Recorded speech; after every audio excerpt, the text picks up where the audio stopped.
இரண்டாவதாக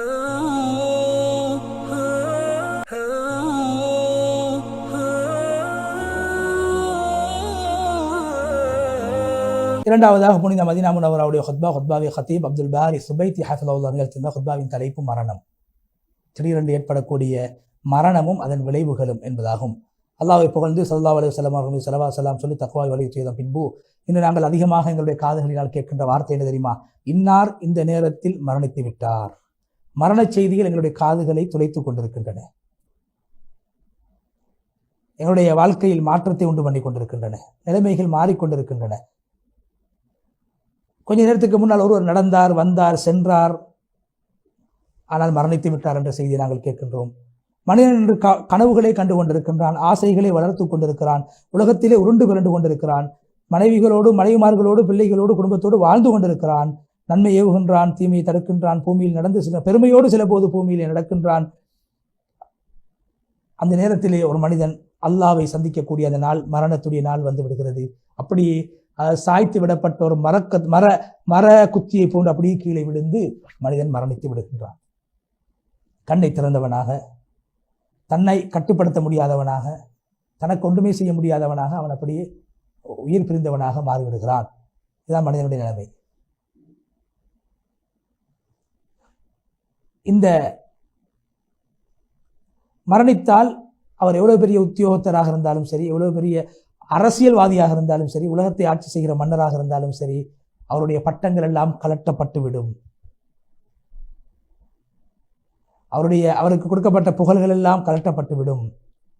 விசாலமான அவர் கட்டிய வீட்டிலிருந்து, மாளிகையிலிருந்து வெள்ளை நிறம் ஆடை அணிவிக்கப்பட்டவராக வெளியேற்றப்படுகிறார். மரணித்தவர் என்ற பெயர் அவருக்கு சொல்லப்படுகிறது. அவர் மீது மண் போடப்படுகின்ற அந்த குழியிலே அவர் அடக்கம் செய்யப்படுகிறது. இதுதான் மனிதனுடைய நிலைமை.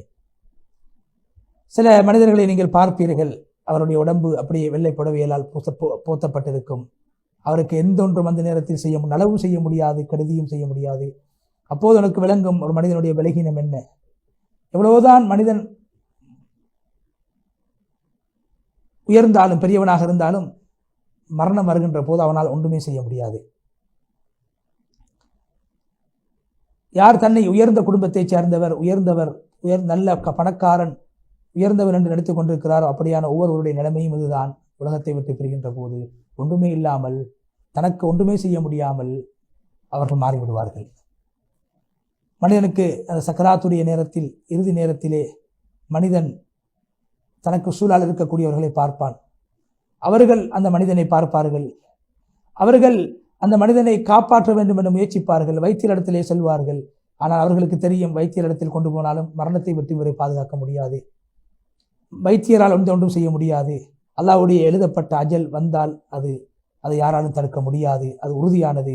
எனவே மரணம் ஏற்படுகின்ற போது உலகத்தில் யாராலும் அந்த மரணத்தை விட்டு ஒரு மனிதனை பாதுகாத்துக் கொள்ள முடியாது. மனிதனுடைய உள்ளம் ஆசைப்படும், நான் இன்னும் வாழ வேண்டும் என்று ஆசைப்படும். ஆனால் யாராலும் அதை மரணம் வருகின்ற போது மரணத்தை விட்டும் தடுக்க முடியாது. ஒரு மணித்தியாலம் கூட அல்லது ஒரு நேரம் கூட அவருக்கு அல்லாஹ் எழுதிய நேரத்தை விட அதிகமாக வழங்கப்பட மாட்டாது. ஒரு செகண்ட் கூட வழங்கப்பட மாட்டாது. இதுதான் அல்லாஹ்வுடைய ஒரு அற்புதமாக இருக்கிறது, அல்லாஹ்வுடைய சக்தியாக இருக்கிறது. அல்லாஹ் சொல்கிறான், அவர்கள் மரணிக்கக்கூடிய நாள் வந்துவிட்டால் ஒரு நிமிடம் கூட முந்தவும் மாட்டோம், நாங்கள் பிந்தவும் மாட்டோம். அவருக்கு எழுதப்பட்ட அந்த நாளில், அந்த நேரத்தில் அவர் மரணித்தே ஆக வேண்டும். நாளைய தினம் ஒரு மனிதன் என்ன செய்வான் என்று அவனுக்கு தெரியாது. நாளைய தினம் எந்த பூமியில் நான் மௌத்தாகுவேன் என்று எனக்கு தெரியும், ஒரு மனிதனுக்கு தெரியாது. சூரா லுக்மான் 36வது வசனம், சூரா அல் ஆராஃப் 34வது வசனம். மரணம் எப்போது ஏற்படும், என்னுடைய ரூஹ் எங்கே கைப்பற்றப்படும், இவைகள் அனைத்தையும் அல்லாஹ் தன்னுடைய மறைவான ஏட்டிலே மறைத்து வைத்திருக்கிறான். மரணித்தவர்களுடைய பட்டியல் ஒரு மனிதன் ஆகியதற்கு பின்னால் ஒரு நாளும் அவருக்கு தன்னுடைய தொழிலுக்கு போக முடியாது, தன்னுடைய ஆபீஸிலே, காரியாலயத்திலே அவர் அமர்ந்து கொண்டிருக்க முடியாது, பிள்ளைகளை கட்டி அணைக்க முடியாது, உறவினர்களை சந்திக்க முடியாது, நண்பர்களோடு கலந்துரையாட முடியாது. அவருடைய நன்மையுடைய ஏடுகள் எல்லாம் மூடப்பட்டுவிடும், ஆசைகள் எல்லாம் மூடப்பட்டுவிடும். அவர் நினைத்துக் கொண்டிருந்த கனவுகள் எல்லாம் கரைந்துவிடும். அவருடைய பணம், சொத்து செல்வங்கள், விட்டுட்டு போனவைகள் அனைத்தும் அனந்தரக்காரர்களுக்கு சொந்தமாக மாறிவிடும். வீடு அனந்தர சொத்தாக மாறிவிடும். அனுமதி இல்லாமல் வருகின்ற விருந்தாளிதான் மரணம் என்பதாகும். இதுதான் ஒவ்வொரு மனிதனுடைய நிலைமை. அல்லாஹ் சூரா அல் அன்கபூத்திலே சொல்கிற 57வது வசனத்திலே, ஒவ்வொரு மனிதனும் மரணத்தை சுவைத்தே வேண்டும், பிறகு எங்களிடத்திலே நீங்கள் திருப்பி அனுப்பப்படுவீர்கள். ஒரு மனிதன் மௌத்தாகிவிட்டார், இன்னார் மௌத்தாகிவிட்டார் என்ற அந்த செய்தி எங்களுடைய உள்ளத்தை நடுங்க செய்ய வேண்டும். அது அல்லாஹ்வின் பக்கம் நாங்கள் மீள்வதற்கான ஒரு ஒரு ஒரு ஒரு சைக்கினியாக இருக்கிறது. உமர் ரலியல்லாஹு சொன்னார்கள், ஒவ்வொரு நாளும் சொல்லப்படுகிறது, இன்னார் மௌத்தாகிவிட்டார், இன்னார் மௌத்தாகிவிட்டார், ஒரு நாள் வரும் உமர் மௌத்தாகிவிட்டார் என்று மக்கள் சொல்வார்கள் என்று உமர் ரலியல்லாஹு தஆலா அன்ஹு அவர்கள் குறிப்பிட்டார்கள். இன்னார் மௌத்தாகிவிட்டார் என்ற ஒரு செய்தி பயங்கரமான கவலையான ஒரு செய்தி எங்களுக்கு வரும். இந்த உள்ளத்திலே தாக்கத்தை உண்டாக்கும். உண்மையிலே பெற்றோர்கள் மரணித்து விட்டார்கள், அல்லது பிள்ளை மரணித்து விட்டான், அல்லது சகோதரன் மரணித்து விட்டான், நண்பன் மரணித்து விட்டான் என்று சொல்லப்படுகின்ற போது எங்களுடைய உள்ளத்திலே என்னுடைய நெருங்கிய உறவினர்கள் மரணிக்கின்ற போது உள்ளத்தில் தாங்க முடியாத ஒரு வலி ஏற்படுகிறது, கவலை ஏற்படுகிறது. அவ்வாறு தான் அந்த மரண செய்தியை சுமக்குகின்ற ஒவ்வொருவரும் ஏதோ அடிப்படையிலே அந்த அந்த அந்த திடுக்கிடக்கூடிய அந்த செய்தியை அவர்கள் சுமந்து கொண்டிருக்கிறார்கள். அந்த செய்திகளை மக்களுக்கு மத்தியிலே பரப்பி கொண்டிருக்கிறார்கள். இவர் மரணித்து விட்டார், இவர் மரணித்து விட்டார், இவர் மரணித்து விட்டார் என்று. எனவே அது திடுக்கத்துக்குரிய ஒரு செய்தியாகத்தான் மரணத்துடைய செய்தி அமைந்திருக்கிறது. ஈமானுடைய அளவு ஒரு மனிதனுக்கு பொறுமை கிடைக்கும். பொறுமை செய்கின்ற போது என்னென்ன நன்மைகள் கிடைக்கும் என்பதை அவர் ஈமானின் மூலமாக ஒரு மனிதன் விளங்கியிருப்பார். அப்போது அல்லாஹ்வுடைய முடிவை அவர் ஏற்றுக்கொள்வார். அல்லாஹ் எங்களுடைய மரணிக்கக்கூடிய அந்த நாளை மறைத்து வைத்திருக்கிறான். அந்த நாள் இன்றைய நாளாக இருக்கலாம், அல்லது நாளைய நாளாக இருக்கலாம். நாளைய நாள் என்பது அதை பார்க்கக்கூடியவருக்கு மிக நெருக்கமானதாகத்தான் இருக்கிறது. அகப்பார்வை உள்ளவர்கள் எப்போதுமே மரணத்துடைய அந்த நாளுக்காக தயாராக இருப்பார்கள். இபாதத்தில் என்ன குறை ஏற்பட்டிருக்கு என்பதை பார்ப்பார்கள். தன்னுடைய வாழ்க்கையில் என்னென்ன குறைபாடுகளை செய்கிறேன் என்பதை பார்த்து சீர் செய்வார்கள். அல்லாஹ்வோடு நான் வைத்திருக்கக்கூடிய உறவு எப்படி இருக்கிறது என்ற அந்த அந்த அந்த உறவை அவர்கள் பரிசீலனை செய்து பார்ப்பார்கள்.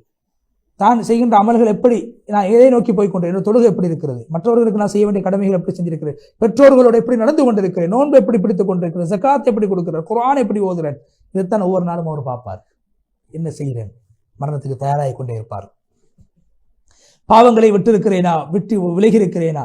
ஹதீஸ்லே வருகிறது, ஜிப்ரீல் அலைஹிஸ்ஸலாம் நபி ஸல்லல்லாஹு அலைஹி வஸல்லம் அவங்களை பார்த்து சொன்னாங்க, முஹம்மது ஸல்லல்லாஹு அலைஹி வஸல்லம் அவர்கள், நீங்கள் விரும்பிய பிரகாரம் வாழுங்கள், ஒரு நாள் நீங்கள் மரணிக்க வேண்டும். விரும்பக்கூடியவர்கள் மீது அன்பு காட்டுங்கள், நேசம் கொள்ளுங்கள், ஒரு நாள் அவர்களை விட்டு நீங்கள் பிரியத்தான் வேண்டும். விரும்பிய அளவு அமல்களை செய்து கொள்ளுங்கள், நீங்கள் அல்லாஹ்வை சந்திக்கத்தான் வேண்டும். பைஹக்கியில் இந்த செய்தி பதிவு செய்யப்பட்டிருக்கிறது.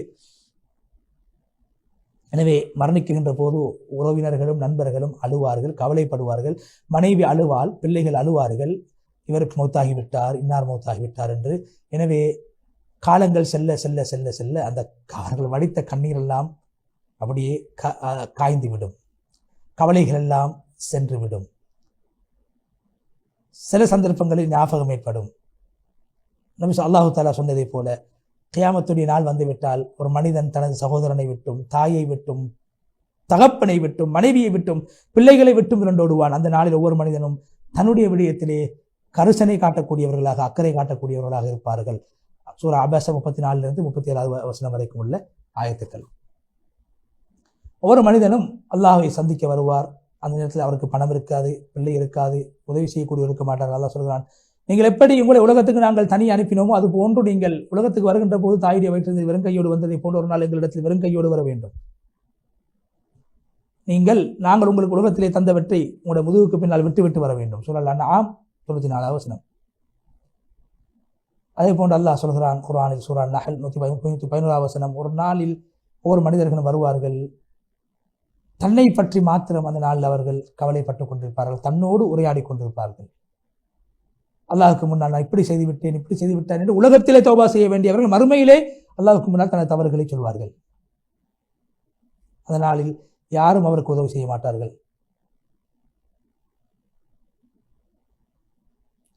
எனவே அவர் உலகத்தில் எதை செய்து முற்கூட்டி அனுப்புகிறாரோ அது மாத்திரமே அவருக்கு அந்த நாளில் பயன் அளிக்கும். நாங்கள் கண்ணால் பார்க்கக்கூடிய ஒரு விடயம்தான், சில ஜனாசாக்களை சில பேர்கள் சுமந்து கொண்டு போகின்ற போது ஜனாசாவுக்கு மேலால் மண்ணை போடுகின்ற போது எல்லோரும் போட்டுவிட்டு திரும்பி வந்து விடுவார்கள். கபரிலே அவருடைய அமலை தவிர வேறொன்றும் இருக்க மாட்டாது. அவர் செய்த அமல்கள் தான் அவருடைய நண்பரை போன்று கபரிலே இருக்கும். கபர் என்பது யார் உலகத்தில் நல்ல அமல் செய்தார்களோ அவர்கள் வாழ்வதற்கான நல்ல இடமாகும். ஸல்லல்லாஹு அலைஹி வஸல்லம் சொன்னாங்க, ஒரு மனித மௌத்தாகினா 3 விடயங்கள் அவனுக்கு பின்னால் செல்லும். 2 திரும்பி வந்துவிடும், 1 மாத்திரம் அவனோடு இருக்கும். குடும்பமும் சொத்து செல்வங்களும் திரும்பி வந்துவிடும், அமல் மாத்திரமே அவனோடு இருக்கும். புகாரி முஸ்லிம் இந்த செய்தி பதிவு செய்யப்பட்டிருக்கிறது. ஹுத்பாவுடைய முதல் பகுதியை முடித்துவிட்டு இரண்டாவது பகுதியிலே அல்லாஹ்வை புகழ்ந்து நபி ஸல்லல்லாஹு அலைஹி வஸல்லம் அவர்கள் ஸலவாத்து ஸலாம் சொன்னதன் பின்பு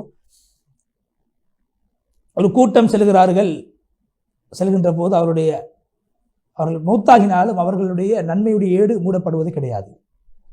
நன்மைகள் தொடர்ச்சியாக அவருடைய கபர்களுக்கு சென்று கொண்டே இருக்கும். ஒன்று வக்ஃப் செய்துவிட்டு மௌத்தாகுவார், அல்லது சாலிஹான பிள்ளையை விட்டு மௌத்தாகுவார்கள், அல்லது உலகத்திலே பிரயோசனம் அளிக்கின்ற அறிவை விட்டு போவார்கள். நபி ஸல்லல்லாஹு அலைஹி வஸல்லம் சொன்னாங்க, ஒரு மனிதன் மௌத்தாயினா அவருடைய அமல் துண்டிக்கப்பட்டுவிடும். 3 விஷயங்களை தவிர, சதகா ஜாரியாவை தவிர, அது அவருக்கு பயனளிக்கும், பிரயோசனம் அளிக்கின்ற அறிவு, மக்களுக்கு பயனளிக்கின்ற அறிவு, அவருடைய கபருக்கு அது நன்மைகள் போய் சேரும், அவருக்காக துவா செய்கின்ற சாலிஹான குழந்தை. முஸ்லிம் ஷரீஃபில் இந்த செய்தி பதிவு செய்யப்பட்டிருக்கிறது. அவர்களில் அப்படியானவர்கள் ஒருவர் தான், மரணிக்கக்கூடியவர்கள் ஒருவர் தான், அவர் மௌத்தாகினால் அவருடைய நன்மைகளை மக்கள் பேச மாட்டார்கள், அவருடைய கெட்ட செயல்களை மாத்திரமே மக்கள் பேசுவார்கள். அவர் மூலமாக அநியாயம் இழைக்கப்பட்டவர்கள் அவருக்காக சாபமிடுவார்கள். மற்றவருடைய உரிமையை பறித்துவிட்டு மரணித்த காரணத்தினால் மற்றவர்களுடைய சாபத்துக்கு உள்வாங்கப்படுவார்கள். நபி ஸல்லல்லாஹு அலைஹி வஸல்லம் அவங்க ஒரு ஜனாசாவுக்கு பக்கத்தில் போனாங்க. சொன்னாங்க ஸல்லல்லாஹு அலைஹி வஸல்லம், ஒன்றோ இந்த மனிதன் உலகத்துடைய கெடுபிடிகளை விட்டும் ஓய்வு பெறுகிறார், அல்லது இவருடைய கெடுபிடிகள், இவருடைய அநியாயங்கள், அட்டூழியங்களை விட்டும் ஏனைய படைப்பினர்கள் ஓய்வு பெறுகின்றன. சஹாபாக்கள் கேட்ட, யாரும் என்ன சொல்றீங்க? சொன்னாங்க ஸல்லல்லாஹு அலைஹி வஸல்லம், ஒரு முஃமினான அடியான் உலகத்துடைய துன்பங்கள், உலகத்துடைய கஷ்டங்கள், உலகத்துடைய அமளி துமளிகளை விட்டும் அவர் ஓய்வு பெற்று மறுமை வாழ்வை அவர் ஆரம்பித்து சென்று விடுகிறார்.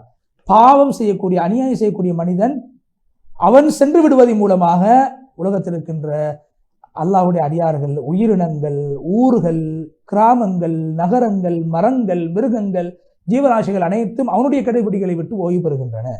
புகாரி இந்த செய்தி பதிவு செய்யப்பட்டிருக்கிறது. எனவே அந்த நாளில் அவர்கள் முழுமையாக அவருடைய கருதிகளை சுமப்பார்கள். அதே போன்று அவர்களை யாரெல்லாம் வழிகெடுத்தார்களோ அவர்களுடைய சுமைகளையும் பாவங்களையும் அவர்கள் சுமப்பார்கள்.